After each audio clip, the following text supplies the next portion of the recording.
Hello and welcome to LightBody Radio. I am your host, Dr. Lara May, and today we have with us Martha Wright. And as a perfect combination of maternal and badass, Martha has a heart for helping people reclaim their agency and live with presence. As a shamanic medicine woman, Martha's work weaves together Celtic spirituality, shamanic energy healing, grief rituals, trauma education, somatic awareness, and executive coaching. So curious, compassionate, and playful, you can trust that working with Martha will be transformative, empowering, and fun. Welcome. Thank you. Thank you so much for having me. I'm delighted to be here. Yeah, so I always ask my guests a little bit about themselves and their story. And you have so many beautiful modalities. So I'm definitely curious to hear about how you came to start weaving all of these things together. Yeah, thank you. So I felt a call to shamanism as a young child, but I didn't totally get it because this was like pre-Google, right? And it's like pre-Ask Jeeves. So I was like, what am I feeling? Anyway, so it took me, without going into too much detail, it took a past life kind of regression moment at 7, and then an out-of-body experience around 15, and then a quarter-life crisis in my early 20s. These 3 major points in my life where I felt this calling to something bigger outside of me, something very deeply spiritual, and yet I didn't know its name, but it was in my body. I could feel it. And finally, in my quarter life crisis, a friend's mother did a Reiki session for me. And I was like, okay, this is it. This is how I find everything. And so I became a Reiki master teacher, and that was beautiful, but it wasn't enough. Something else, there was something deeper. But at that point, through working with Reiki, I was moving past my own inner blocks, and I could hear my intuition. I could feel the flow of spirit. And somewhere just about a year after my son was born, in my early 30s, I kept getting chronically sick, and I didn't understand why. I kept getting tonsillitis and strep. And I was like, oh my, and I just got to the point where I would finish 10 days of medicine because I'm a good rule follower. And I'd finish the 10th day of medicine. And on day 11, I'd be back in the office full on symptoms. And they were like, obviously you're not taking the medicine. I said, no, I am. And then I was hit with the word surgery. And I was like, oh God, I don't want that. I had such control issues and I was so afraid of that idea. So I came back to my desk and I said, like to this, just to the ethers, I was like, God, anyone, like, why do I keep getting sick? What? And I was so earnest and genuine with wanting to know. And that's when I heard, you need to become a shaman. And I heard it. And I looked around me in the room because I thought for sure someone was in there and said those words. And then I was like, what the fuck? So then I Googled, what is a shaman? And my whole body lit on fire. And that was the moment that I said, oh, when I was 7, when I was 15, when I was 24, like this is what's been calling me. So I pursued shamanism through Egyptian mysteries, and then felt like I kind of reached my completion with the Egyptian mystery schools.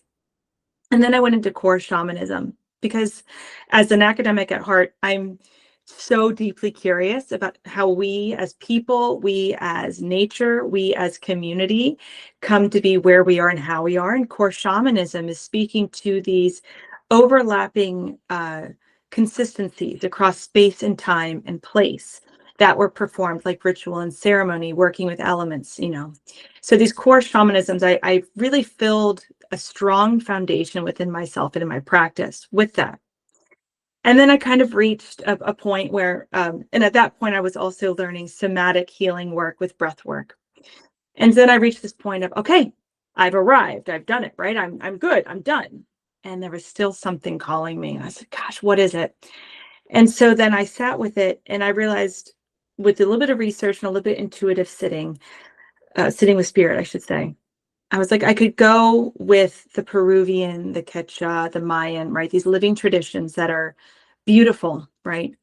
Or I could try and find through my ancestral histories something that's a little bit more embodied in me physically. And so that's when I started pursuing the Celtic lineage and found, people will say like, well, there's no such thing as a Celtic shaman. And yes, that's kind of true. And that's they're druids, but are they magicians? semantics. The Celts are not concerned about labels and clear-cut boundaries and things. They're like, we're all the things. And so pursuing that, I found keening, which is that grief tending and rage release. Beautiful work, kind of parented through Bive, who's one part of the Morrigan, the goddess of death in the Irish lineage. And then I found myself being like, okay, I feel complete. And now is when all of these things started to mix together. And I'd realize in an energy healing session, it wasn't just Reiki, it was Reiki plus these other modalities that I had learned over time. Or it was, I would be in a keening session, and then all of a sudden this like Akashic information would drop in that I would then be able to share to help move someone through that transition from resistance into openness and flow and release. And so they all just kind of melt together. And so when people ask me what I do, I really have a hard time articulating it, because I'm like, it's just me. It's just all these things, but through me. And I have no idea when we are starting. I have an inkling, but I really never have a pure idea of what's going to happen, because so much of it is spirit flowing through and kind of guiding the session. And it's the client's body telling me what I'm ready for, what I need. So it's all these things woven together, and it's a beautiful hodgepodge. Oh, I love it though. And I find that so that general curiosity and progression is so true for so many Reiki practitioners. Like it really is such a beautiful opening to so many more aspects of healing of ourselves, of bringing different traditions together, which I also think is so appropriate for where we are probably as like human race right now. I feel like, going through big awakenings and really moving into that deeper self-work. For sure. I call Reiki the gateway drug of spirituality. I'm like, we all kind of start there. We're like, I think I'm a little curious. I'm just going to dip my toe in. And then we're like, wait, what? And then yes. And then after we kind of work through our initial layers of curiosities, fears, resistance, etc., then we think, oh gosh, I feel something calling me. And then it's beautiful, because we are all approaching it from very different places. And that's something I like to remind people, is that there's no perfect path out there, but there's an ideal path for you. It's just going to be specific to that individual, because I think something that's really important, especially in the healing journey and in the expansion growth process, is reclaiming agency. That we're not being told this is what you have to do or this is what you need, but that we're given opportunity to discover within ourselves what our soul is reminding us is something that is ready to be remembered. It's so true.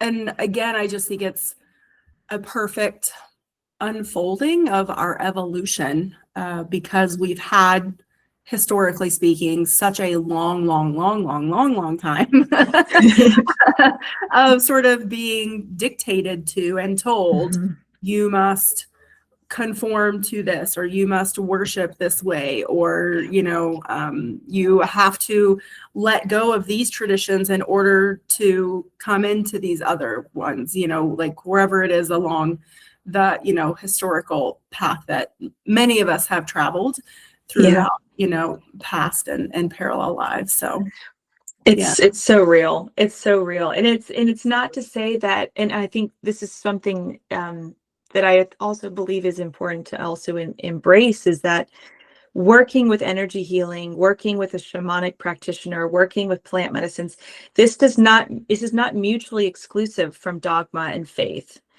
It is beautifully open to working with our existing faith structures.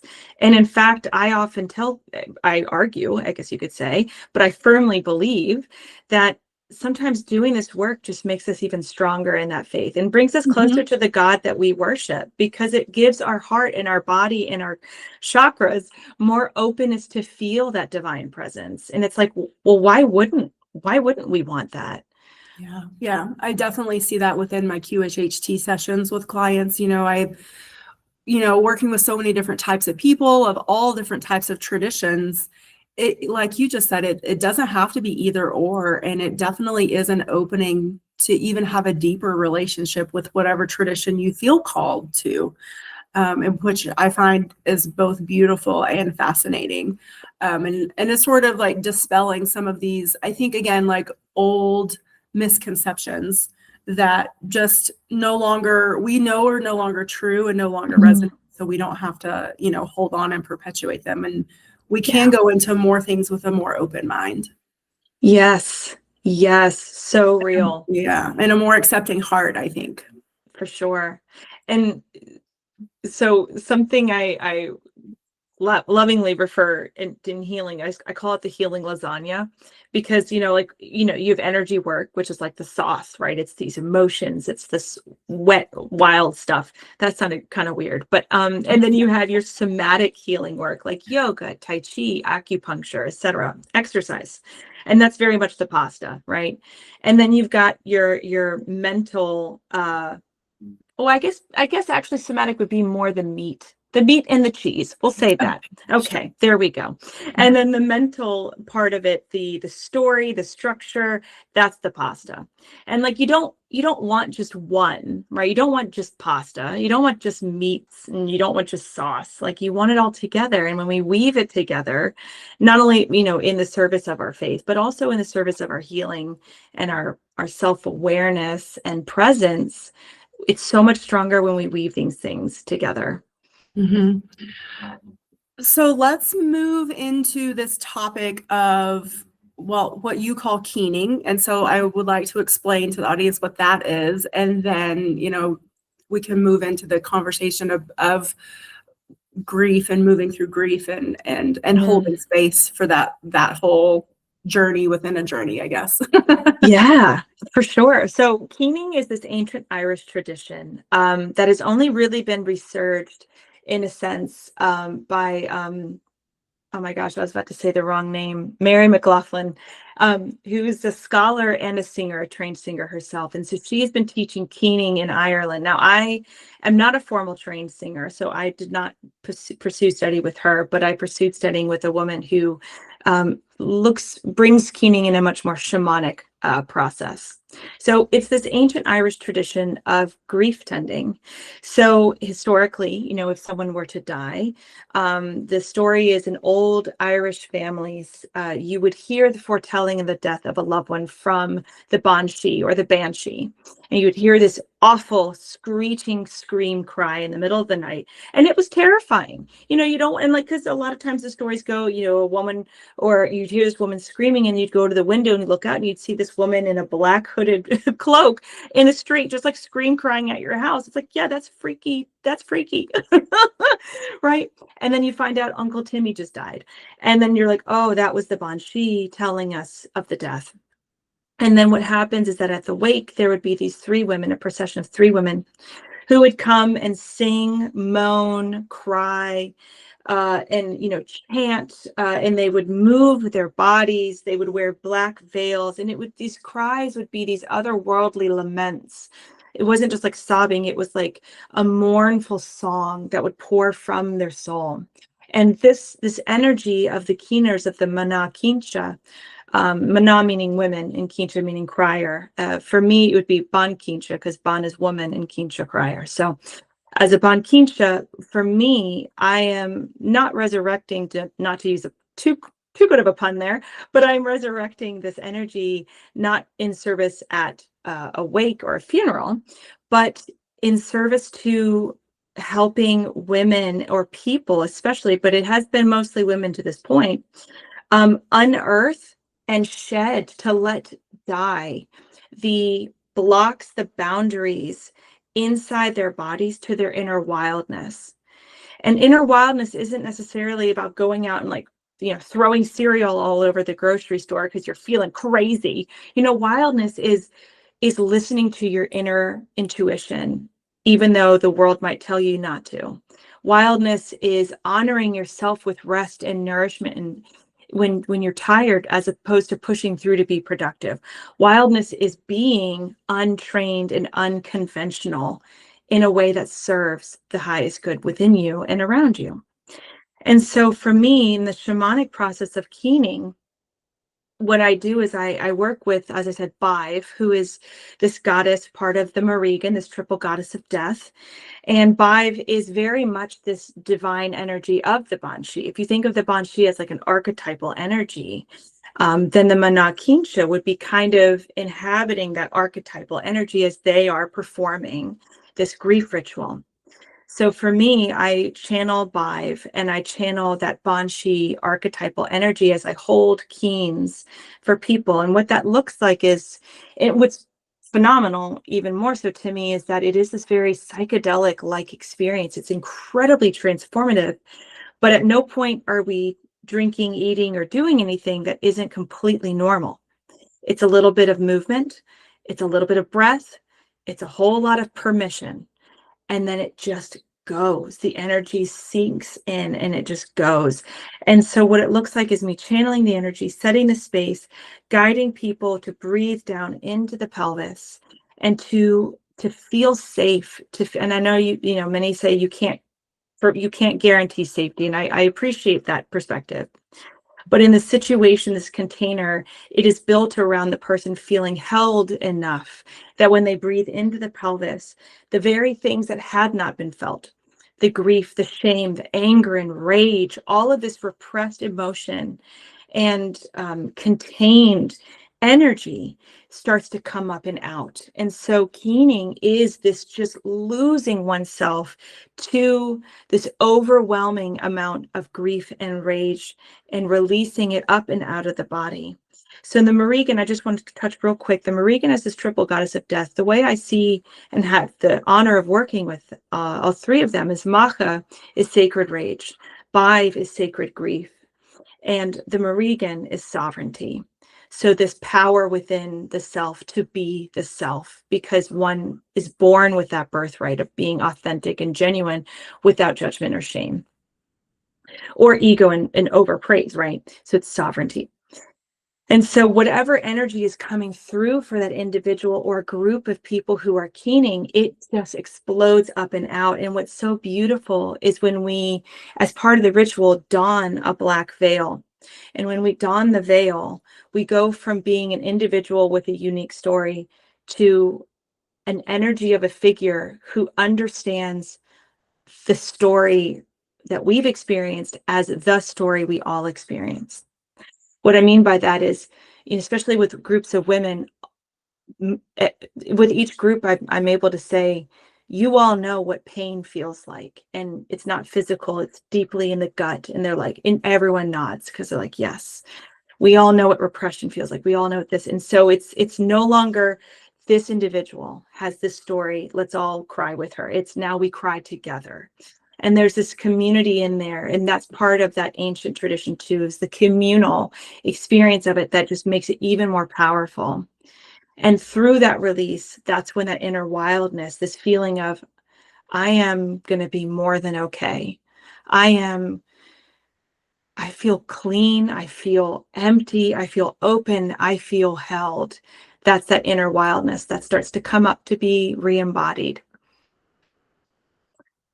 So I was going to ask, but you kind of answered it through your answer already. But so this is more of a group process together, like a group ritual.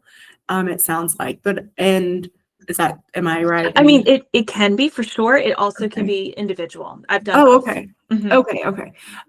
But I would imagine too, just like sort of like you said, like within this aspect of bringing people together, it also reinforces that safety. I feel like as energy practitioners, when we open space, part of our obligation is to also hold space for whoever and whatever we're working with. Yeah. And so I do feel like there is this obligation to create that safety. And like you said, like we can't quote unquote guarantee, but we do create this sense of safety. We build this sense of trust. And again, like I think this happens throughout all the modalities, regardless of which individual one we're working with. Like one of the foundational pieces is creating that sense of safety, that safe space, so that we do then allow ourselves to go within, go deeper, allow the release, allow the acknowledgement, allow the acceptance of, okay, now I'm going to give myself permission to feel the feelings, to let them come up and out, like you said, or to whatever it is, that's being called forth to be transmuted and released and processed and all those beautiful things. So I'll stop talking now. No, you bring up such an amazing point, and I want to kind of just slightly switch what I said, because I think in a way I work at a university during the day, and so in universal academic spaces, it's like, well, you can't guarantee a safe space, right? That is kind of the going thing. So I think in my mind, that's what but to your point, and I agree with you, is I will do my absolute due diligence. I will do everything in my power to create an atmosphere, to create a space that is so nurturing, so held, so comforting, and so focused on the very objective that we are all in here to do together.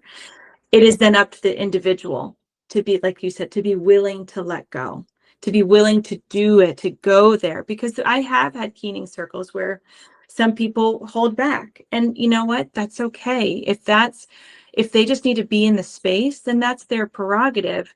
But then, working, one I'm thinking of specific, I could feel her resistance, and I came over and I did some breathing with her. We talked through, and I could feel Vive talking through me to her. And then she just popped right open, and woof, and it was beautiful. So I think, yes, I didn't mean to let my academic brain come in and be like, I think it's a good point. And I think for, I'm sure a myriad of listeners out there that can totally relate to what you said. I mean, because I feel like we all have this training now of like, what is a safe space? Like, especially like in the academic and corporate world too. So no, I totally get it. But what was I wanted to say? The whole aspect of trust is a choice. And that is something that whoever is in your group, or whoever your client is, or whoever has come to you to seek this experience, that like, as facilitators, we can only do so much. Again, it comes back to the holding of the space and creating the environment as best we can to our ability. But the actual trust is the choice of the person that's going to be receiving absolutely, and allowing the healing for themselves. And I'm a huge proponent of this sovereignty, as you say, or the autonomy of the self to choose. That yes, people come to practitioners like us for a myriad of reasons, but it's really up to them to say yes to their healing. We're just the guides, again, the facilitators, the channels, like, it's not for us. I mean, we usually receive healing too through processes but really it's the person that came to us and said, this is what I'm looking for. Can you help me? Right. And that they still have to say yes. And again, like, open the heart and have the acceptance, be willing to receive and let go all at the same time. Absolutely. And I will always tell new clients this, which is, I'm not here to razzle dazzle you. This isn't the Martha wants to show off what skills she has show. This is the Martha is here to help walk you through a difficult trauma release, or a difficult emotional reconfiguring, or a new perspective, right? Whatever it is that comes of the session, it's about them. So it's, if one of the ways that spirit speaks to me in sessions is through visual lexicon of various symbols that help me understand what they want me to do. And so there have been many times where I'll be doing sessions and I come up to a part of the body that's calling me, and I can feel and I can see and I can kind of get an idea of what's going on, but I immediately see a visual of a school locker with a combination lock. And that's their symbol to say, you kind of are vibing, like, what's happening in here, but we are not talking about it. We're not going deeper, and do not say anything. And yes, okay, I will listen and we'll continue moving on. And because I think when I was in my 20s, and I did have some wounded healer and I did have some ego, around all of it. And I did want external validation. I did do the razzle dazzle. And there was one time where it was not good and it really upset the person. Now, thankfully didn't like traumatize them because it wasn't about a trauma per se, but it was enough to really upset them. And I realized how rude and how selfish that was of me to do that, because that wasn't about me. And that I remember learning that, I think I was like 27. And I said to myself, I'll never do that again. And thankfully I haven't. Yeah. And it, so much of the work that we bring to whoever comes into our field has the benefit of our own learning and our own journey and our own healing, right? And so because we don't show up like already in the know, so to speak. And I think there's something important to mention too, that even as practitioners, we are still constantly learning on our own. We're constantly healing, going through the different layers, peeling back the onion, however, whatever metaphor you want to use, right. And to understand probably more about ourselves, but then also more about our craft, and whether that's historical context or maybe it is a past life recognition and knowing, or so many different things. So I don't really have a question about that. No, but I agree with you. And I think that's another angle through which we can help to kind of destabilize the power dynamic that's been created socially of this idea of a perfect healer, or I need someone who's done all the work already because I have to learn all the things. It's like, we feel attracted. We are called to people because there's something in them as an individual and something in their path that resonates with us. It's a resonance, right? It's when two frequencies come together in a harmony. That is what's happening when we are energetically and electrically connected to someone. And so it's not to say that person has this perfect amount of X, Y, and Z. It's just they have exactly what you need at that moment. Exactly. And then we move on. This is why we don't have the same teacher for kindergarten that we do at sophomore year of college. We need to learn what we need to learn, and then we move on, and that's okay. We're not socially taught how to break up with friendships, how to move on easily. But the truth is, a good, solid healer who's really rich in their practice will be able to say, I've done all I can do for you, or I feel like we've reached a conclusion for now. Go and live, go see someone else, learn something else. I'm here if you want to talk about it, but I'm not the all end all be all, and that's okay. Yeah, I that's so true. And I think, there's, again, like, it's just this like breaking down of all these old constructs that are just not true. And we, again, like, I feel like sort of like I'm repeating myself, but it is like stepping into this new space of giving ourselves of that permission for the imperfection and embracing that. And instead of expecting perfection, even from our, leaders within, if we are like, in a more traditional religious path, understanding that even those people that you might go to listen, speak on a Sunday, for example, like they're not perfect. And their journey into whatever position they're in now was definitely not filled with perfection. So I think just, again, like being easy and gentle and forgiving and compassionate with ourselves, but then everyone else around us too. And one of the things I also want to bring up specifically around the grief piece is that, yes, most of the time it is if someone passes away or crosses over.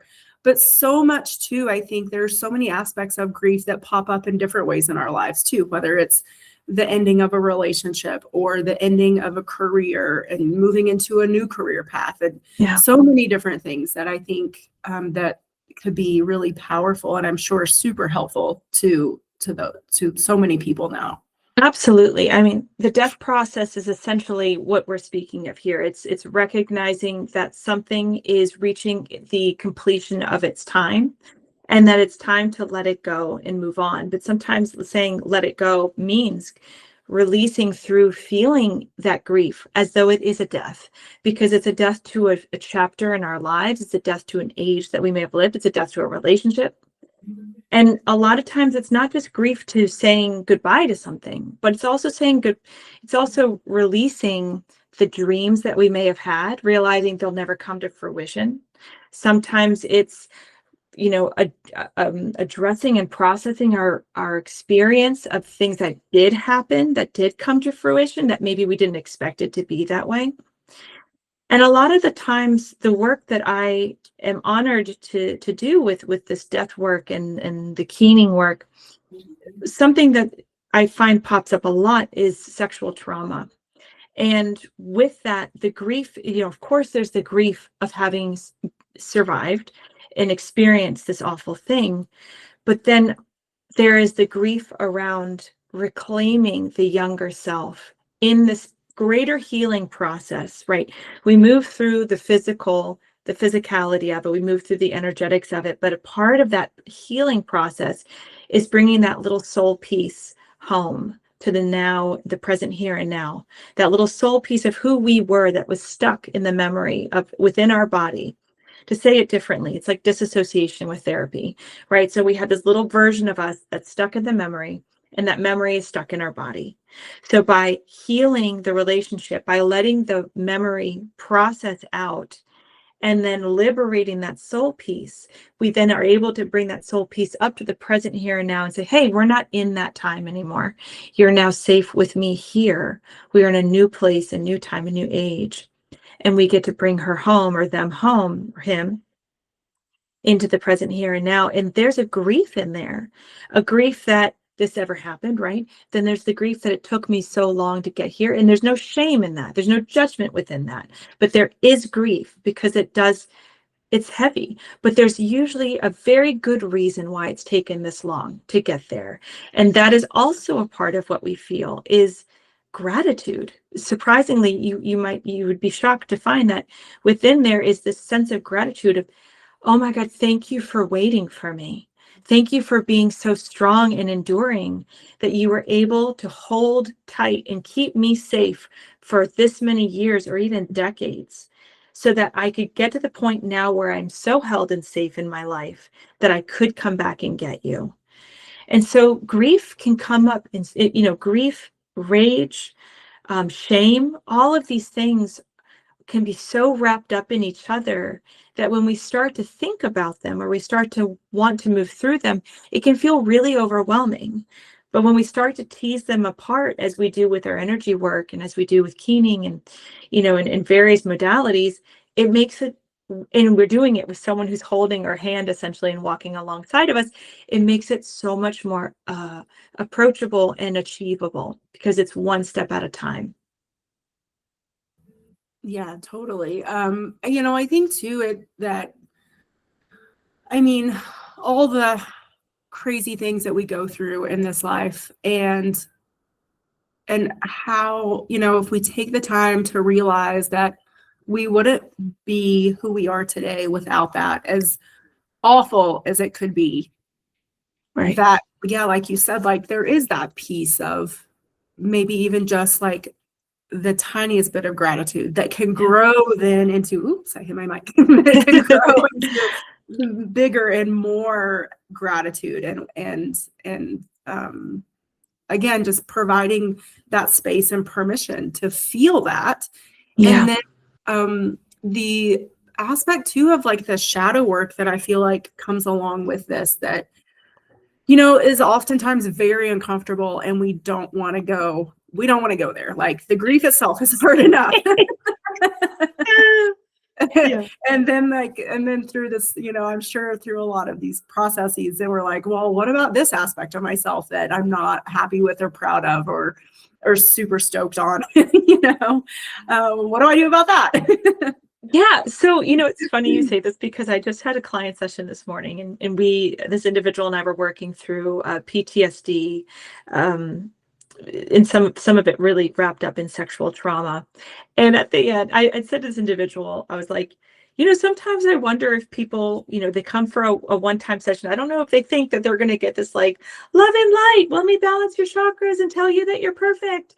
And then they come in and I'm like, I will find all your pain and bring it to the surface. I mean, I don't do that. I mean, I do, but I don't. And moving on. So I wonder, like, and then they feel that they're like, holy shit, holy moly, I didn't expect all of that. So I'm not gonna come back. And so they were laughing with me. And at the end, they said, this feeling of uncomfortable, they had a huge, huge, beautiful somatic release. And at the end, they were like, I feel so broken open and uncomfortable. I feel like there's a wind blowing through my stomach and my chest. And which I thought was a very beautiful description. And and they were like, this is why people don't want to come back, Martha, because you open us up so much. And what I said to them, and I'll say here, because it's so true, that feeling of being uncomfortable is actually a really good sign, because it means that what we've done is we've taken all that dense shadow, right, that was created from the version of ourselves, the younger version of ourselves that went through the pain, that survived the traumas, etc. That shadow was created to kind of keep the world at bay. So we didn't feel it all because we were, in a little bit of soul loss or disassociation or whatever. And it's, again, person specific. But we kept the world at bay, so we didn't have to feel it. So we didn't then get into more pain and more painful experiences. And then when we get triggered, something in the situation we're in is touching upon those little vulnerable bits that had felt pain to begin with. So when we do these big healings, the shadow gets processed, the emotions get processed and released from the body. And so that feeling like a shower inside of your body is because you've basically just let it all out and let it all go. And so feeling uncomfortable is actually your body feeling the world more visually, sensorially, more. You can smell it and see it and feel it more than you did before, because you don't have that armor or those blocks or that shadow in the way. And so that discomfort is temporary, because it's the beginning of the new normal, where more of your soul is back home to the present here and now. You're more embodied than you've been before. And so therefore you are more present, and you're able to experience the world more acutely than you did when you were in the previous state. And so that uncomfortableness is actually the beginning of feeling life more than ever before. But it's not to be it's not to be fearful or afraid of it, because with feeling it more, you're also feeling your intuition, your wildness, your inner wisdom, your inner elder, and your inner child, like all of that. You're feeling all of that and the divine more. So if we're feeling that more, we can take a few breaths, come into center of our heart, connect with our ancestors, connect with our elemental guides, our divine, and say, guide me, show me how beautiful the world can be. Show me the way, and may the way be blessed. And we can trust that God, that spirit, has our back, has our front too, has all of it, and is guiding us in a way that we can be present with the world, but also more safe than we felt. Yeah, that's beautiful. I love that. Lately, I've been finding myself coming back to a little mantra from A Course in Miracles, that only love is real, especially with like the chaos of the world. And, like, I don't even really know if like this time in this planet is even that special in terms of the chaos. Like, I think we think it is because we're experiencing it right now. But I mean, again, if you look back historically, there was always a lot of chaos. So, but then to help me discern where I want to place my attention, because I do believe that we get to create our own reality.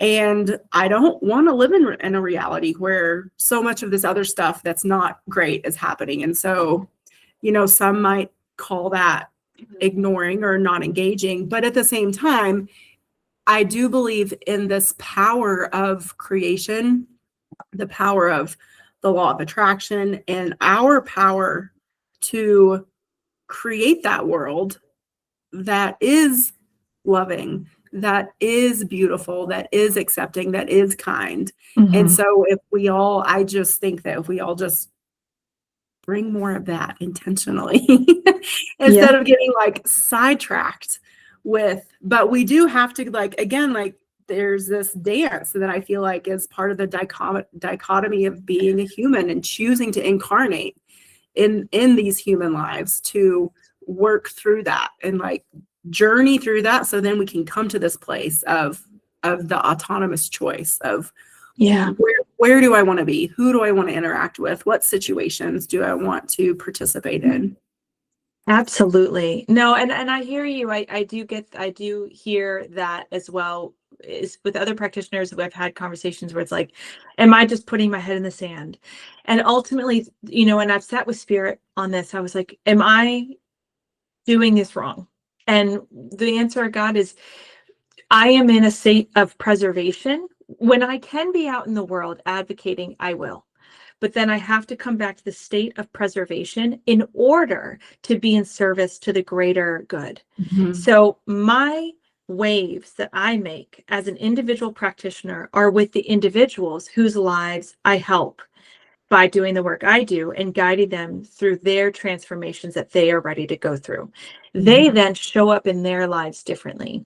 And that will then impact their children, their spouses or partners, their friends, their family, their colleagues, because they will not be showing up in patterns of behavior that were built from trauma or pain or conditioning. They will then start to show up with more self-awareness, presence, and compassion or curiosity rather than reaction. And so when they show up differently, then those other individuals are called to task. Do I want to push this because I feel like I don't understand it and I want to learn and kind of see like, what did they do differently because they're different, and do I want to be different? Or will they shut down and walk away and leave? Either way, the pattern stops. The pattern of behavior stops, and it invites people to either do their own inner work or to whatever, or to go and get some hummus, as one should always do. But so what I remind myself is that self-preservation is not escapism. It is wisdom in how I'm showing up in service to the greater good. And I think every individual is able to do that. I'm sorry to cut you off. I just, like, for anyone listening, if they're like, what can I do? Well, start with the self, right? Michael Jackson said, start with the man in the mirror. Like, start with you. What do you need? What do you need to feel more balance, more presence, more joy? Yeah. Because if we keep showing up as that traumatized self, then that's what we're perpetuating, unfortunately. And so the butterfly effect can go, in any direction. And so let's try to have it go in the most positive, uplifted, light leading way possible, Yeah. And what I meant by like, what do you need? It's definitely not like material purchases. We're not talking that. We're talking actually, what can you do less of? What can you like, what do we need in terms of healing? But yes, so that way we can show up with more openness for that light to pour through. 100%. Yeah, where do you need the stillness? Where do you need the silence? Where do you need that time and space for self-reflection? Where do you need your time with the trees or, the stream, like whatever that is that like replenishes you, so that, like you said, like we can show up fulfilled and in a way that is compassionate and helpful to our environment instead of detracting and sucking the life out of it. Well, beautiful. This has been a beautiful conversation. I've loved it so much. I'm so appreciative of you and your work. Is there anything else that we want to sort of bring into the conversation before we wrap it up? I would love to leave people with a little tool, which is just breath, because breath work is a great practice. It's something we all know how to do. It's something we don't need permission to do. And it's something that we can employ in our day-to-day that could be a huge impact. And for me, the most wonderful breath is called coherence breath. It's 5 seconds in, 5 seconds out, no pauses, no breaks, no speeding up or fast, just breathe in, 2, 3, 4, 5, exhale, 2, 3, 4, 5. And then you do it in and out. And if you can do it 6 times, that's a whole minute, then you have started to balance your central nervous system and bring in your, relax your sympathetic response, bringing in the parasympathetic. So bringing balance, bringing centeredness, clarity will then follow in your mind, right? And then when we start to do that coherence breath and keep it up for at least 3 minutes, we can change the way our body is holding itself, holding our energy, and the way we're seeing, processing, and responding to the space around us. And that is just a simple tool that can make anyone feel like a superhero. And I highly encourage everyone to try it. Beautiful. Yes. Thank you. Yeah. And so where can everyone find you, and how can they connect with you for some of this beautiful work? Thank you. Yeah. So my website is marthamw, as in marthamedicinewoman.com. So marthamw.com. I'm on Instagram at Martha Medicine Woman spelled out. YouTube is where my videos are, and that's Martha Wright Shaman. That's my old moniker. But any of those are great. And in fact, I think the best way to get in touch with me is through my website. So you could join my mailing list. I send out seasonal emails with updates and opportunities, etc. But I'm wrapping up this year a book, which is basically walking people through the death to rebirth process with Irish goddesses, incorporating breath work. It's a beautiful journey, and that'll be out next year. So I would love people to join my mailing list, and then they'll be the first to know about it when it comes out. Beautiful. Thank you so much. Again, Thank we you. appreciate the time, your space, all the beautiful work you're doing in the world. So everyone, definitely reach out to Martha if this conversation resonated with you. It sounds like it is very powerful and, sort of life altering in the best way possible. So yeah, it really is. And thank you so much for this opportunity. And for those listening, thank you so much. Have a great day. Yeah, beautiful. Thank you, everybody. We'll catch you on the next episode.